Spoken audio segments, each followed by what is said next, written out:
I'm drawing emotions up from my insides in the face of chaos. So this happened to me on more than one occasion. And Joni Mitchell was known throughout her career as one of the most uncompromising voices in popular music.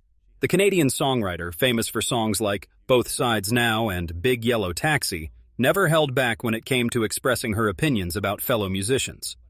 When Mitchell disapproved of an artist, she made her feelings known publicly, often creating lasting tensions in the music world. What made Mitchell's criticism so powerful was her incredible reputation as a songwriter and musician. She was universally respected for her innovative approach to music, her complex compositions, and her artistic integrity. When someone of her caliber spoke out against another artist, people took notice. Her attacks weren't seen as coming from jealousy or professional competition, but rather from someone who genuinely cared about music as an art form and couldn't tolerate what she viewed as mediocrity or fake artistry. Mitchell's feuds reveal the passionate and perfectionist side of one of music's greatest talents. She demanded complete artistic honesty and was willing to publicly call out musicians she felt were compromising their art for commercial success. These conflicts show how seriously she took music and how frustrated she became when she saw artists she believed were selling out or dumbing down their work. James Taylor, the corporate folk sellout.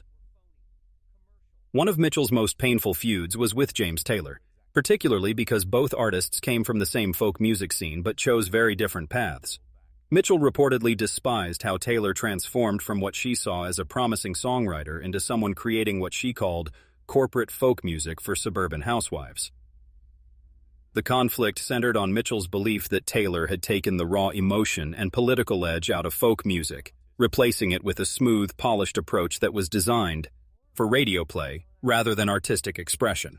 While Taylor was creating hits like Fire and Rain that appealed to mainstream audiences, Mitchell was pushing musical boundaries with complex compositions and experimental sounds. She saw his commercial success as proof that the music industry rewarded safe, bland music over genuine artistry.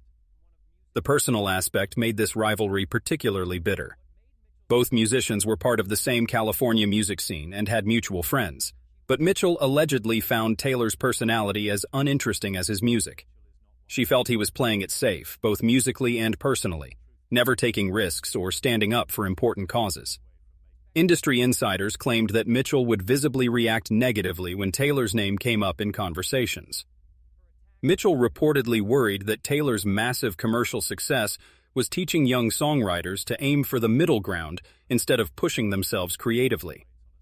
She allegedly compared his approach to music to painting by numbers, technically competent but completely lacking in soul or innovation. Her most cutting criticism was that Taylor had taken folk music and removed everything that made it powerful and important, neutering it for mass consumption. Elton John. Spectacle over substance. Mitchell's feud with Elton John represented her frustration with what she saw as the triumph of theatrical showmanship over genuine musical artistry. While Elton was dazzling audiences with elaborate costumes, oversized glasses, and piano acrobatics, Mitchell viewed his entire persona as shallow entertainment that had nothing to do with real music. Mitchell reportedly couldn't understand how someone could be taken seriously as an artist while wearing sequined jumpsuits and putting on such theatrical performances. She allegedly believed that Elton's elaborate shows were hiding media tea, re-songwriting behind circus tricks, fooling audiences into thinking that spectacle was the same as substance. The rivalry was particularly intense because both artists were pianists and composers, but they approached music from completely opposite philosophies. Mitchell crafted intricate, personal songs with complex harmonies, while Elton was creating catchy pop anthems designed for maximum crowd appeal. Mitchell allegedly dismissed his work as jingle writing that prioritized memorable hooks over meaningful content. What really bothered Mitchell was how Elton's success influenced other musicians to prioritize image and showmanship over authentic expression. She feared that young artists would see his career and think that being outrageous was more important than developing genuine songwriting skills or having something meaningful to say. She allegedly felt that his success represented the death of music as a serious art form, and industry gossip suggested she would actively avoid events where Elton John was performing. Fleetwood Mac. Personal drama as marketing. Mitchell's criticism of Fleetwood Mac focused on what she saw as the band's transformation from a blues group into a commercial enterprise that used personal relationships as a marketing strategy. She was particularly critical of their massive success with the album Rumors, which was built around the band members' romantic entanglements and breakups. Mitchell allegedly couldn't stand how Fleetwood Mac turned their personal problems into a way to sell records. While millions of fans were fascinated by the band's internal soap opera, Mitchell saw it as exploitative and shallow, reducing music to gossip and entertainment rather than art. She felt that the band was airing their dirty laundry in public while she kept her personal life private and let her music speak for itself. From a musical standpoint, Mitchell was equally harsh. She allegedly said that Fleetwood Mac's later work was formulaic pop disguised as emotio, null depth, and that their harmonies couldn't hide the fact that their songs followed the same basic structure repeatedly. She felt that their massive success proved that audiences preferred familiar comfort over challenging or innovative music. Mitchell was particularly annoyed by how the band members were celebrated for discussing their breakups and affairs in interviews. She allegedly said this approach was turning music into tabloid journalism and degrading the entire profession. Industry sources claimed that Mitchell would become genuinely angry when critics compared her complex relationship songs to Fleetwood Mac's work, feeling that her sophisticated emotional explorations were being reduced to the level of their simplistic romantic drama. Bob Dylan, the false prophet. Perhaps the most surprising feud on this list involves Bob Dylan, who was universally praised as a songwriting genius. However, Mitchell reportedly had major problems with his attitude, his treatment of women, and what she saw as his fraudulent persona as a folk prophet. Mitchell allegedly said that Dylan was a selfish person who used people and threw them away, and that his reputation as a poet was overblown because his lyrics were often pretentious nonsense dressed up as profundity. She felt that Dylan got away with mediocre songwriting because critics were too intimidated to call him out on his weaknesses. The gender politics made this feud particularly intense.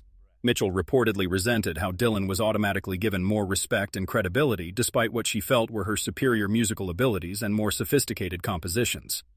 She allegedly said that Dylan benefited from being a man in a way that female songwriters never could, and that his mystique was largely manufactured by male critics who wanted a folk hero. What really bothered Mitchell was Dylan's constant reinvention of his image and musical style.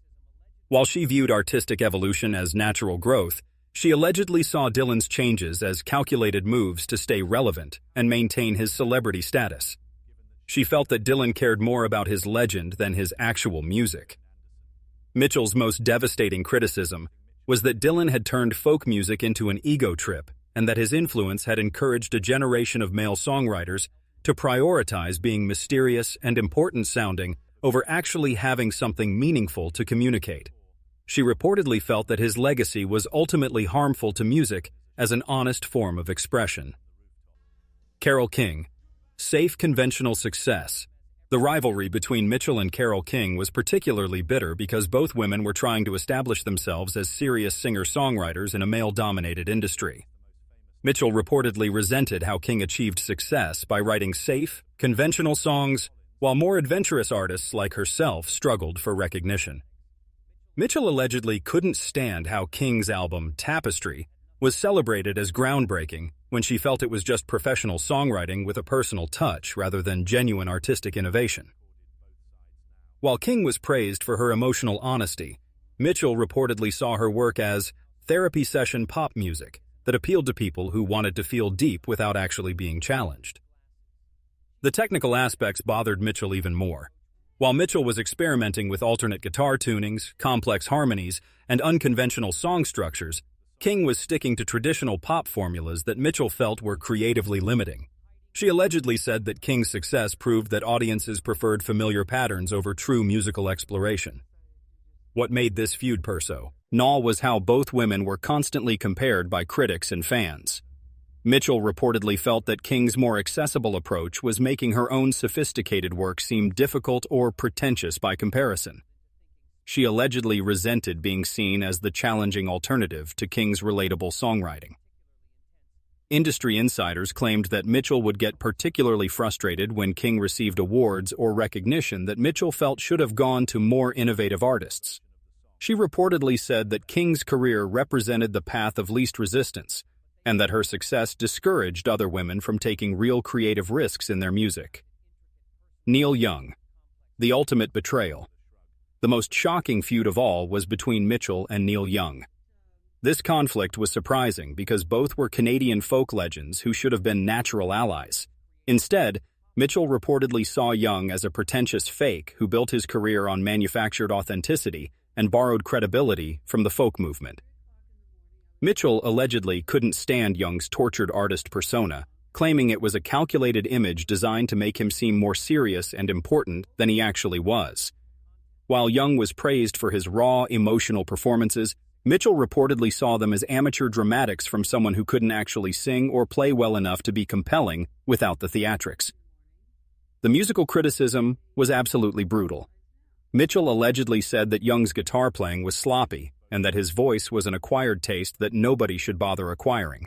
She reportedly felt that Young's reputation as an innovator was undeserved because his experimental phases were just random noise rather than thoughtful musical exploration.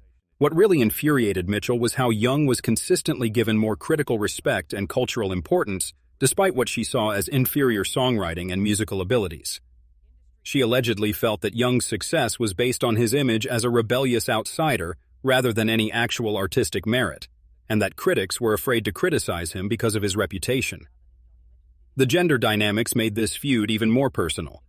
Mitchell reportedly resented how Young could be moody, difficult, and inconsistent while being praised as a genius, while female artists who showed similar behavior were dismissed as temperamental or unprofessional.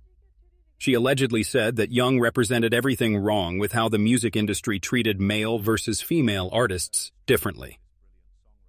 Mitchell's most devastating attack was when she allegedly said that Young had fooled an entire generation into thinking that being difficult was the same as being important, and that his influence had encouraged countless mediocre musicians to prioritize attitude over actual talent or meaningful artistic vision.